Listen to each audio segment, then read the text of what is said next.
Hi there, it's Saturday, November 18th, and we're going to go through Proverbs 18. We'll jump over here.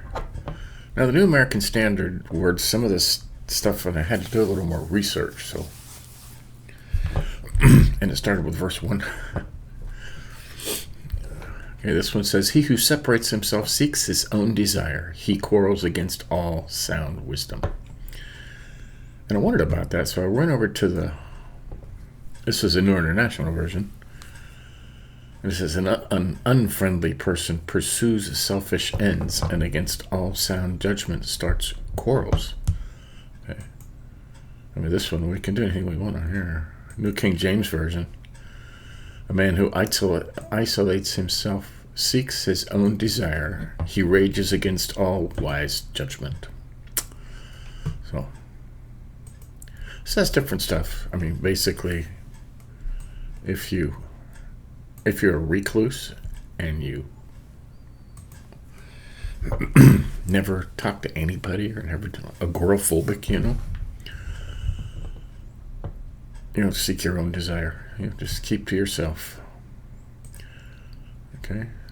Isolate yourself and do what feels good.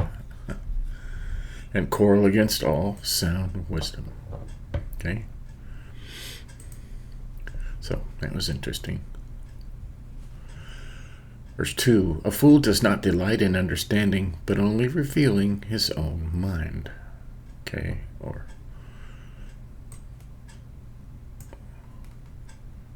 another word for that, I did a little research on this, is only giving you his own opinion. Sound like some people you know? Yeah. See, New King James says, "A fool has no delight in understanding, but in expressing his own heart." Right. They just want to tell you what they think, and they don't care what you think. "When a wicked man comes, contempt also comes, and with dishonor comes scorn." Right. "The words of a man's mouth are deep waters. The fountain of wisdom is a bubbling brook." Right. "To show partiality to the wicked is not good, nor to thrust aside righteous in judgment." Kind of sounds like a two-tiered justice system, huh? Ringing any bells with you? It is with me. "A fool's lips bring strife, and his mouth calls for blows." Right. "A fool's mouth is his ruin, and his lips are the snare of his soul." That's number 6. It's kind of funny. Kind of says, "A fool's lips bring strife, and his mouth calls for blows." Some people you just want to punch. Okay. Didn't say to punch him. It says it calls. You want to. "The words of a whisperer are like dainty morsels, and they go down into the innermost parts of the body." The words of a whisperer. You notice when you talk quiet, when you whisper, people do this, and they listen closer. I used to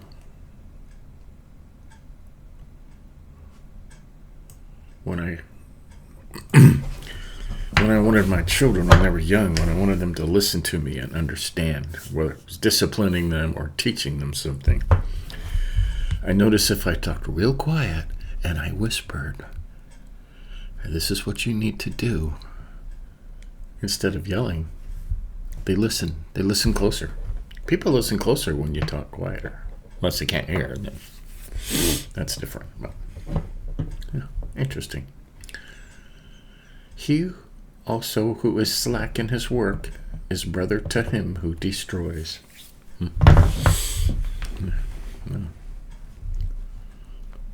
"The name of the Lord is a strong tower. The righteous run to it and is safe." I have sung songs in my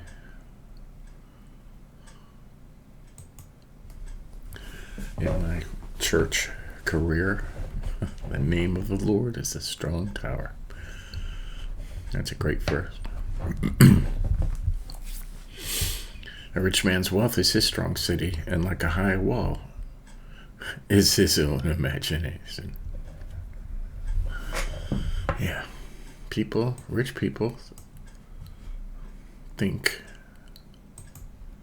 they're protected. I mean, another saying, oh, how the mighty have fallen. Right. Before destruction, the heart of a man is haughty, but humility goes before honor. Now, that's interesting. Let's look that up on New King James 12. And it sounds very similar to pride goeth before a fall, you know?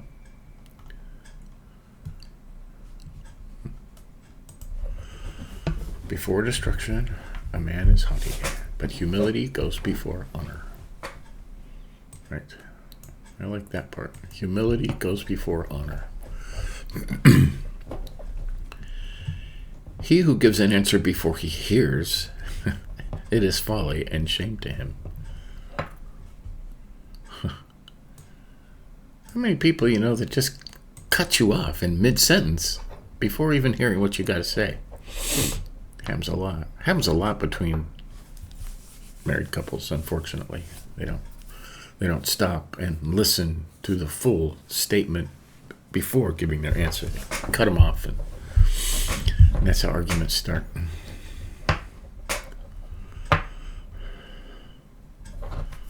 The spirit of a man can endure his sickness, but as for a broken spirit, who can bear it? Yes. Now we are triune beings like God. We have body, we have spirit, and we have soul. And it's not a lot of talk about the human spirit, but we have a spirit. You know, we're created in his image, and we have a spirit. And the human spirit, you know, can endure sickness. But a broken spirit cannot. And there are some people whose spirits are broken. And it's hard to fix that. 15. The mind of the prudent acquires knowledge, and the ear of the wise seeks knowledge. Right? That's what we're doing. A man's gift makes room for him and brings him before great men. 17. The first to plead his case seems right until another comes and examines him. Right. Huh. A lot of this going on in the courts, huh? First one up. In like civil cases, they always let the plaintiff go first, you know. You know, this man robbed me. This man is evil. This man took my money. This man did this. This man did that.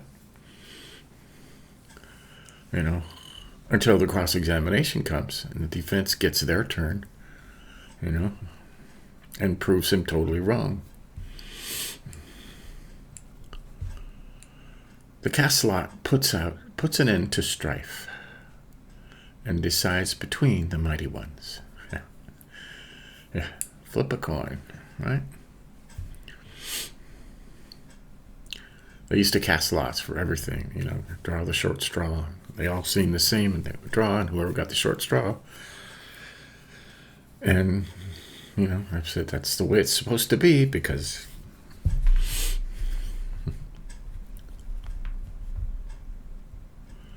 a brother offended is harder to be won than a strong city, and contentions are like the bars of a citadel. Right? Right.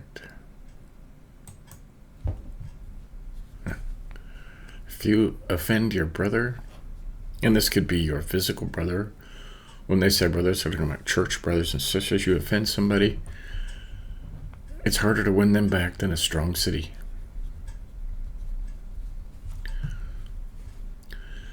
With the fruit of a man's mouth, his stomach will be satisfied. He will be satisfied with the product of his lips. That's pretty straightforward. Death and life are in the power of the tongue, and those who live it will eat its fruit. Right? Watch what you say.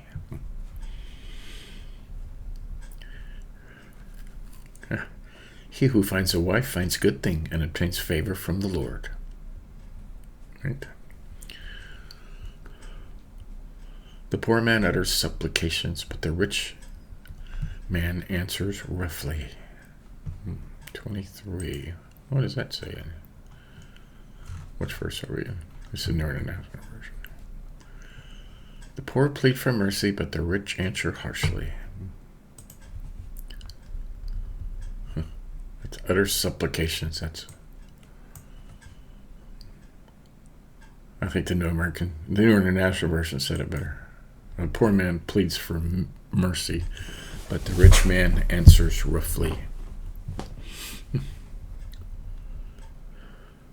A man of too many friends comes to ruin, but there is a friend who sticks closer than a brother. Yeah. A man of too many friends comes to ruin. Yeah.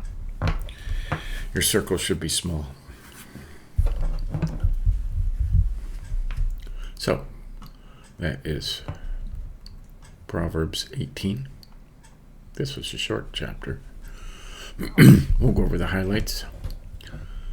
We did a lot on one. He who separates himself seeks his own desire. He quarrels against all sound wisdom.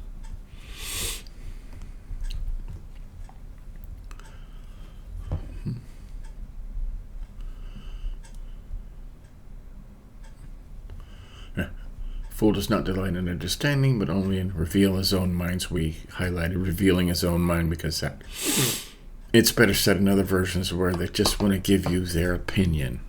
Okay? They just want to give you their opinion. Verse 5, to show partiality to the wicked is not good, nor to thrust aside the righteous in judgment. Two-tier justice system, you know. There's a lot of stuff you could bring up on that, you know, about new court battles and old court battles, and people getting off when they clearly did wrong, while people that did nothing, you know, are getting shafted. A fool's lips bring strife, and his mouth calls for blows. If you're a fool and you shoot your mouth off too much, somebody's going to punch you. It says that. His mouth calls for blows. Sooner or later, somebody's going to punch you. Keep your mouth shut. Verse 8, the words of a whisperer are like dainty morsels, and they go down into the innermost parts of the body. Yes. Talk quietly. Don't yell. The softer you speak, the more somebody listens, and the more it goes down. Yeah. Verse 10, the name of the Lord is a strong tower. The righteous run to it and is safe. That's a great verse. That verse should be on a poster on your wall, in your office, in your kitchen, in your bedroom. Put it in your bathroom. A rich man's wealth is his strong city, and like a high wall in his own imagination. Yes. People that love money think that nothing can touch them if you have more money. There's a lot of rich people out there that talk about how they were on the verge of committing suicide until they found real wealth, which is wisdom, knowledge, the Lord. Humility goes before honor. Always be humble. Verse 13, he who could give an answer before he hears, it is folly and shame to him. Yes, don't cut people off. Let them finish talking.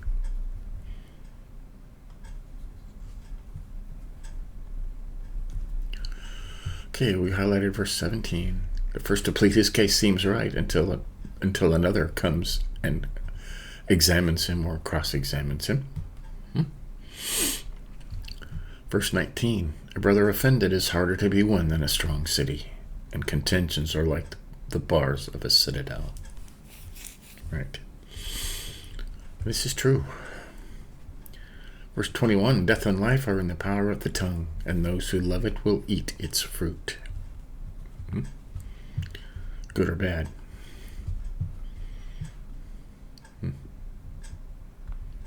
The poor man utters supplications, or begs for mercy. That's why I highlighted that. A man of too many friends comes to ruin, but there is a friend who sticks closer than a brother.